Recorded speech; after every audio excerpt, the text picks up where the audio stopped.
Nou, mijn naam is Peter Daniels, accountmanager bij Lindeboom Bierbrouwerij in Neer. Goed, een brouwerij die vlak bij het Peel- en Maasgebied ligt. En natuurlijk zijn we zeer betrokken bij initiatieven in het huisgebied en daar valt hier de regio Peel en Maas zeker onder. Ik was hier vanmiddag te gast samen met Jan van Soest.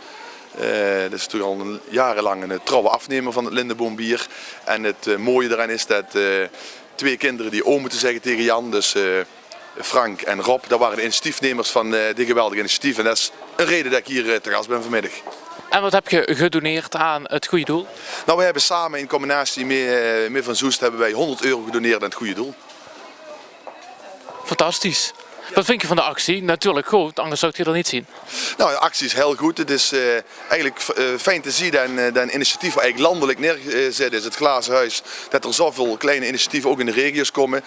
Alleen maar goed, alleen maar toe te juichen. En ja, het mooie daarvan is dat je ook direct weet naar welke doelgroep en naar welke goede doelen toe gaat. En dat helpt me natuurlijk ook altijd bij dit soort keuzes te maken.